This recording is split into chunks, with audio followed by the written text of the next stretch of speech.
A new path begins, an attempt to stop the erosion of value for depositors unable to recover their savings from Lebanese banks. Now the government has a chance to adopt a bill allowing them in different tiers and capacities to recover these deposits. An attempt to protect social stability for the state and banks to bear a part, and depositors, of course, bear the largest part to end this crisis. Crisis. From Beirut journalist and economic researcher Munir Yunus, and from Toronto, D.علي Drouish, Lebanese MP and economic expert. Welcome. Well, D.علي, what do you think of the Prime Minister's statement, and how was it received by state institutions and depositors? Address the statement.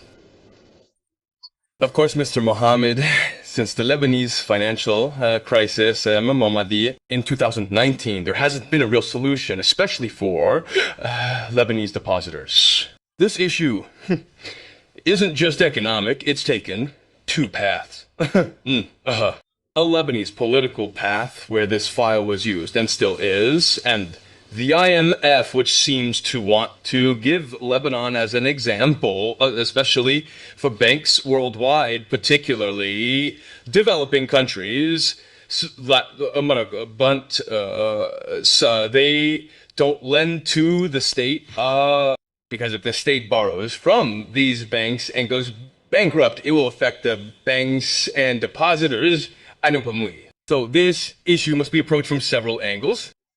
The Prime Minister announced that the $100,000, which represents about 80% of the number of depositors in Lebanon, and addressing them over 4 years, may inject liquidity of about $20 billion into the Lebanese market during these years, but returning the $100,000.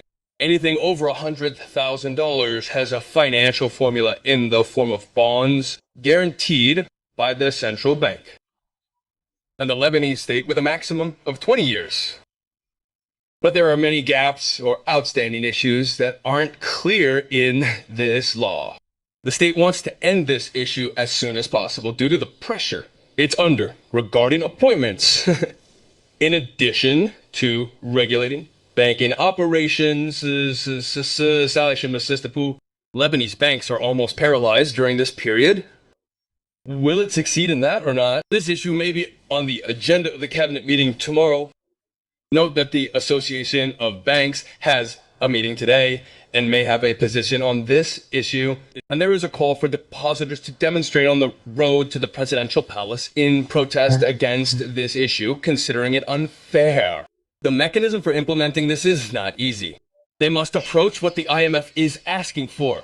As I mentioned, the IMF wants to give Lebanon as an example for the next stage regarding the crisis that occurred in Lebanon, and to generalize a specific formula that deters banks from financing countries in the next stage. Wow. But in the end, this law may be a model to some extent, but it must be amended to be more in line with the interests of depositors, knowing that the Lebanese finances are weak at this stage and cannot cover liquidity in foreign currency to a large extent, and it needs what the IMF loan will grant.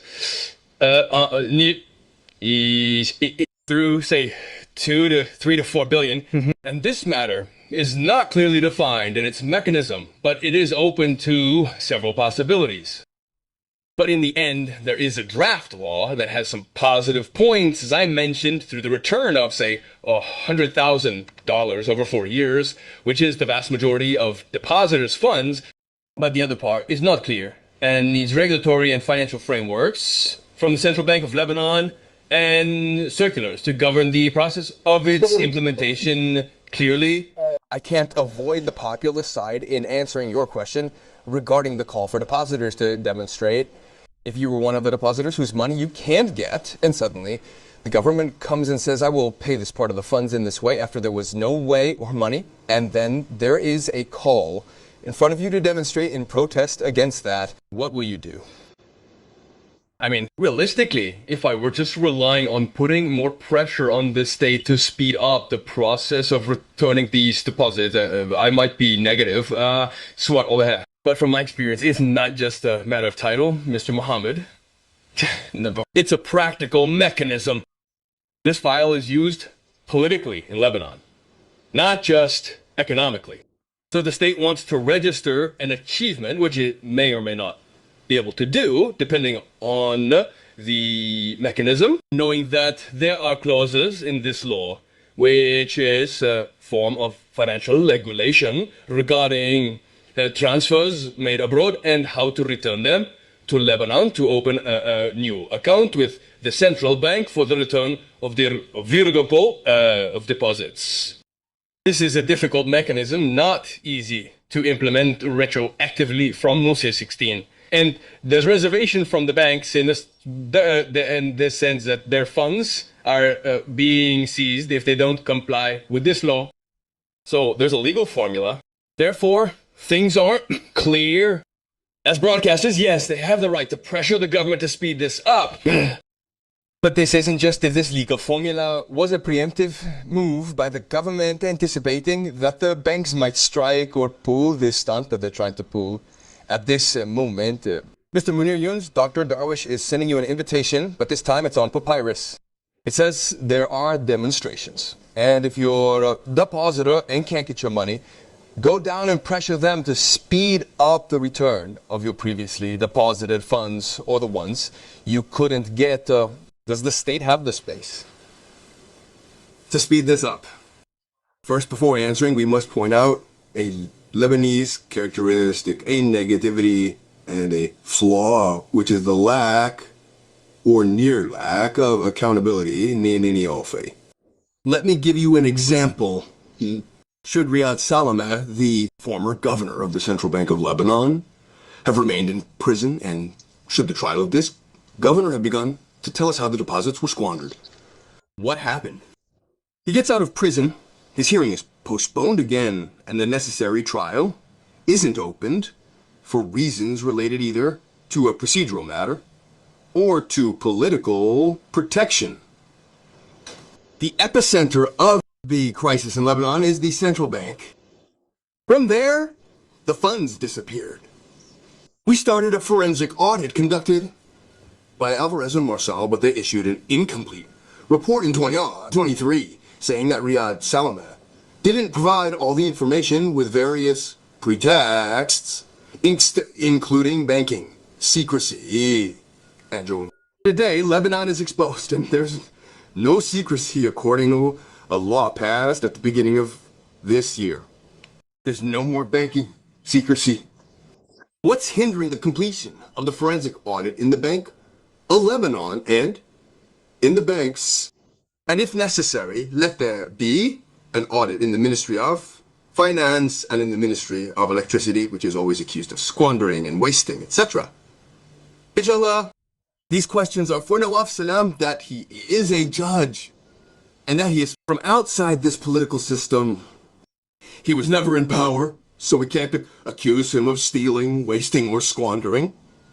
And he held a prestigious international position in the international court. Okay, I ask this judge, the political man who wasn't involved with the corrupt system, why didn't you launch a series of forensic audits as you promised in the ministerial statement? I'm not talking out of nowhere. A clause related to the forensic audit was put in the ministerial statement. What's the importance of this clause?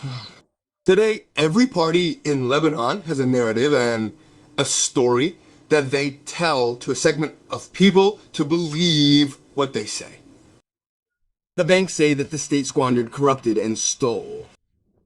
The state says that the relationship between the Bank of Lebanon and the banks was a malicious relationship and we didn't know what was happening. Consequently, financial engineering happened that squandered the funds, etc. Some say that the subsidies are also the reason. Fuel subsidies, quad subsidies, wheat subsidies, and medicine subsidies, etc. And some say that fixing the exchange rate, the cost was enormous and consumed the savings of the Lebanese. We are facing at least 10 narratives I mentioned some of these narratives. What is the deciding factor? What is the ruling? It is opening the forensic audit. Why doesn't this government open the books criminally? Let real trials begin. As a depositor, you ask if I'll protest tomorrow. Frankly, I don't care much about my deposit anymore. I care that Lebanon has a state of law and institutions. So my children abroad, a son in Canada, a daughter in Europe, can return. Stay watching. I've reached a certain age.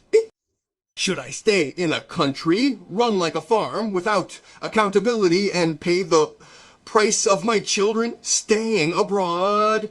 I don't want that. I want a criminal audit. I don't care about my deposit anymore. A criminal audit, assigning responsibility, opening trials, recovering funds, and jailing the corrupt criminals is my priority. I have no other concern.